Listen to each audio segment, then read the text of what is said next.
Hello ladies and gents, Romie Reviews here. Please like, comment, subscribe. This is my review for Love and Hip Hop Miami Season 2 Episode 1. Yes, I'm excited that it's back. So let's just talk about this for a couple of minutes. And it starts off with Trina.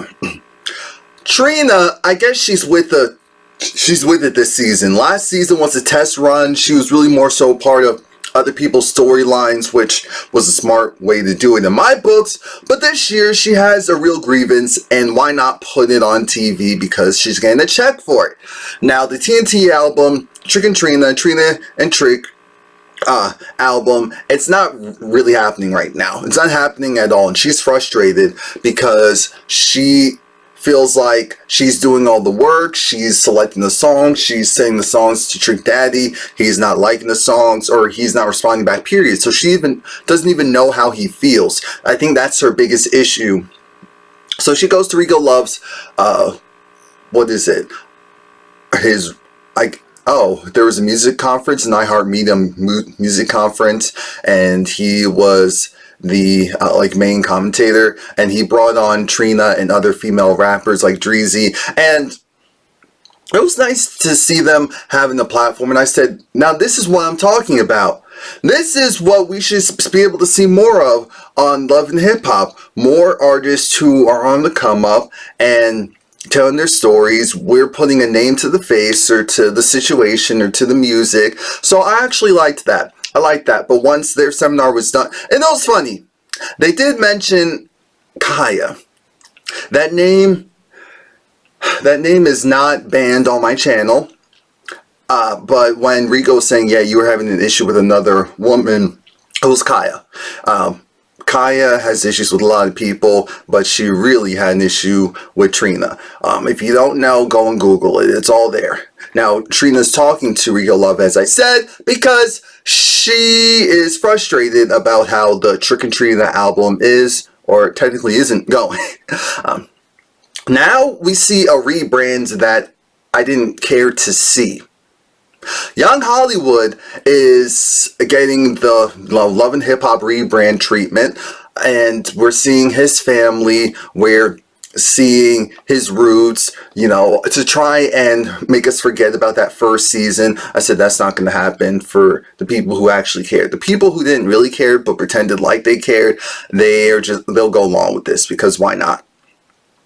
Gunplay's back. Gunplay's back. He's sober. Things are going, that food did look good though. Things are supposed to be going well, except for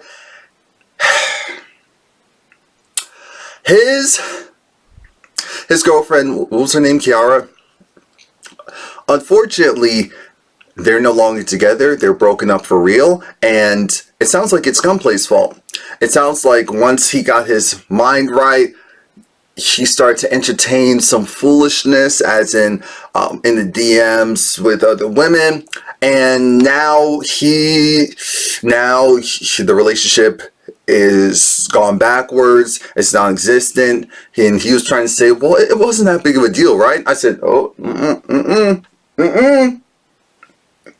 he's not talking to me, is he? Nope. Okay, so now we move on to Amara La Negra. Now Amara, she's performing at, I guess technically it was part of Fashion Week, right? And she was actually, it was two parts. She walked, and then she also did a performance, like a singing rap performance. And I said, I was happy because I said she's doing exactly what she's supposed to be doing. But then her manager shows her that, hey, your mom's been blowing up your phone. I don't know why. We have to go. And so I said, okay. We later do find out that her mom was blowing up the phone because she got into an accident. But before that, let's get to Jessie Woo, the Haitian Instagram comedian / gospel singer, just singer in general, Jessie Woo. And I did see her before because I said, why does she, once I saw the Instagram clips, I realized, oh, okay, so we do know her. So Mona Scott Young's still doing the whole, let's find popular people and bring them onto a platform if they have a personality in a story. And I find it interesting, the popular people that she's been bringing in have all, I shouldn't say all, but some of the what do you call it? It's the people who come on. Part of it's because of their culture. Like Cardi B, her Caribbean culture, and now again also with Jessie Woo, she's Haitian. Now, she was singing in the church. I said, you know what? This is her interpretation. She doesn't sound bad. It was just a different version of His Eyes on a Sparrow that I wasn't used to. I said, oh, okay. But she does have a little voice on her. Now, she's talking to her mom. Her mom is in traditional garb. Her mom isn't really for all of that foolishness, as trust me. It really isn't for that foolishness. She doesn't see like the things that she's saying and doing. She doesn't see it as a good look for her daughter. So she's trying to figure out, why are you doing that? Come home to the church, just go sing in the choir, go and make this bigger and better. And she was just like, Mom, look, I just want to do things my way, do my comedy, but I'm actually doing this women's panel, mother and daughter panel. Can you join? Her mother said, what date? Sunday. I already knew that wasn't going to happen. I'm thinking, Jessie, really? You think? Anyway, now we see Prince and his father. Apparently, Prince's father is a party promoter, and he was really successful, and so that's what inspired Prince to do party promoting himself. But Prince is tired of that. Prince wants to do something different, and his father's just giving him words of encouragement. I guess we find out that Prince actually had a pretty difficult background. Up until this point, he was in a juvie, went to like real jail. So it's like, okay, after 18, he went to real jail, or possibly younger. You know how the court system is sometimes. But he's just saying that he's glad to have his father, because I guess his father wasn't always in his life or always actively in his life. But that's all changed, and in comes Bobby Light. Bobby Light comes along, and all I'm thinking is, Bobby, you got your teeth done. You know, you got your face done. As I said, Bobby did exactly what he was supposed to do, the rebrand. Once you start making some type of money, you're supposed to look like you started making some type of money. And Miami Tip is there as well. She's Bobby's friend. She's also friends with Prince. I'm sorry. When Bobby came in, all I could think of is Prince's Jamaican Pappy thinking, ooh, let me stop that. I almost got in trouble. I almost said something slick that I know I shouldn't be saying. Period. So anyway, apparently there's this weird thing between Prince and, well, first, we already knew, I remember that last season, I keep using these general terms, that a lot of people on social media kept saying that, Prince is gay, or that, you know, Prince isn't masculine, or whatever. Prince still has this issue with Liz, his girlfriend. I guess she doesn't want to be on the show this time around because she's like, I have a regular job, I can't go and act a fool. But Bobby is talking to Miami Tip separately because Bobby feels a certain way. He feels like, and JoJo, who I said, so this is JoJo's storyline. She's going to be the friend of people who are relevant on the show and defend them and be a part of their issue. Got it. JoJo was telling Bobby that she feels like Prince is just hanging around with him to boost up his celebrity and cred so that he can go on to the next phase of his life and do whatever he wants to do. And I'm thinking, no disrespect to Bobby. You're both on the same platform. Now, yes, I'm sure that Bobby has gotten more out of the platform popularity-wise than Prince, but let's not act like Bobby is like the Cardi B of the show or something. That's Amara. Prince needs to go over to Amara, because I'm not too sure why she's still on the show, honestly. I think it's smart from a branding perspective, because she's like, her life hasn't changed too much, but trust me, you don't want to stay here for too long. My prediction is by season 3, unless there isn't a huge change, she's going to be off of the show, because she's definitely moving and doing big things. And sometimes shows like this, with other people who their main job is to act a fool, it doesn't work out. She rushes back home to see her mom, and her mom burnt her hand. Apparently she lit a candle, or lit candles before she went to sleep. She dozed off, woke up, there was smoke in the house, and so then she was concerned, and she put her hand over the candle. And it was terrible, because it was bad. When I tell you it was bad, we saw the actual pictures of her hand after it initially happened. Amara's mother is very, I'm not going to say very light, but she is fair skinned, definitely compared to Amara. So the burn, her hand looked like Amara's hand. I mean, looked like Amara's skin tone. Just to give you an idea of how much of a contrast and how much of a burn it was. So Amara feels very guilty that she left her mom home, or that, you know, her mom's home suffering or not being looked after while she's pursuing her dream. And her mom said, hey, we're doing this because we want you to be famous and we want you to be successful. So you can't go and let this one thing set you back. You need to move forward. I didn't work hard just for you to say, okay, I'm just going to take care of you. No, you're fighting for a career.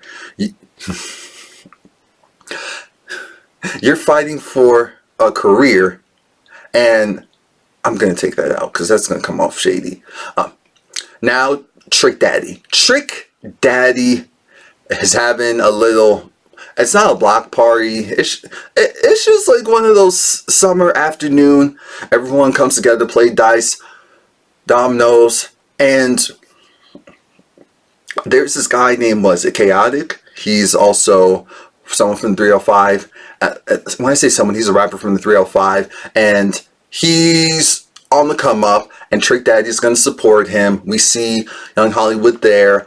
Trick Daddy's talking about how Trina keeps calling him up, and she wants to do music that he doesn't want to do. And I'm thinking part of this is, if you were more involved in the project, as far as what Trina is saying, then you could say, this is what, actually, I take that back, because I'm sure Trina's probably been telling him, no, that's that old sound. We need to do something more current. And she's not wrong. She's not wrong. Now, there's a difference between doing something current and doing something played out.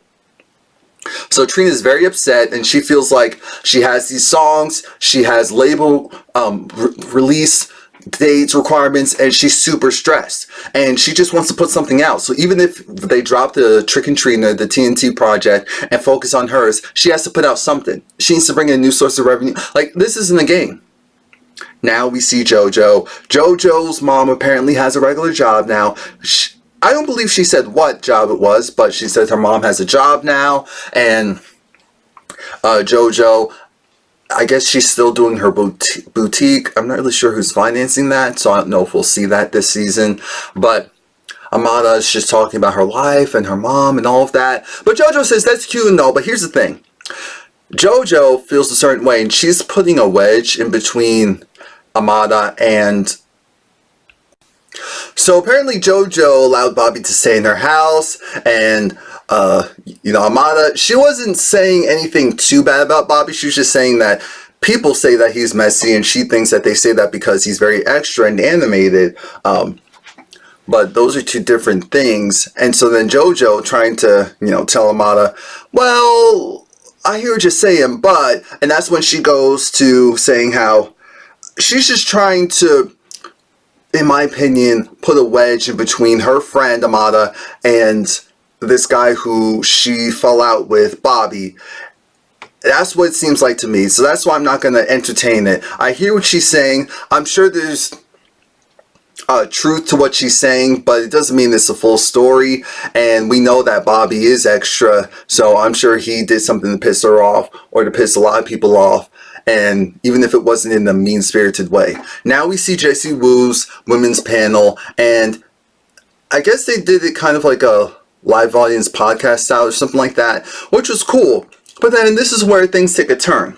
because apparently, and no one knew this, that JoJo and Pleasure P are dating. I don't know how serious it is, but apparently they're dating, and we're all just kind of looking at the situation like, huh? Like, okay. And that's what we're going to end it at that, because I didn't really care about anything else that happened there. Gunplay meets up with Kiara, and Kiara's pissed because Kiara feels like, yeah, you were playing me. Once you got better, then you played games, and she's not going to deal with the BS. Gunplay's upset because he feels like what he did, he didn't sleep with anyone, so he's like, well, I didn't sleep with anyone, what's the problem? Oh yeah, speaking of that, apparently Amara was in Gunplay's DMs, which again, a lot of people business-wise go and do that, so I didn't see it as a huge deal as long as there was no light flirting. Then that's when we can say, oh, baby love, you can't do that. But until I hear that's what actually happened, I'm not going to go and hold that against Amara at all. But it looks like Amara is definitely going to be villainized this season. Trina wanted to talk to Trick Daddy, and she just wants to get the music done, and she's upset at how the process has been handled and what's going on. They have a performance to do, and the performance was good, and I said, wow, the music still sounds good, but the problem is Trina was pissed because once they did their song, she wanted to do something else. And I guess she didn't talk to Trick Daddy about it, so he cut the music because he felt like, oh no, I'm not about to go and be a second strumpet on this stage while you go and do whatever it is you're going to do. So they cut it. He cut it. She went backstage and she was pissed and she was crying, and one of the producers had to calm her down. And I said, okay, so Trina's with it this season. I don't know if I feel like her reaction was too much or if it was right on. I don't know. What I will say is this should be a good season. So please like, comment, subscribe, and come back. A mess.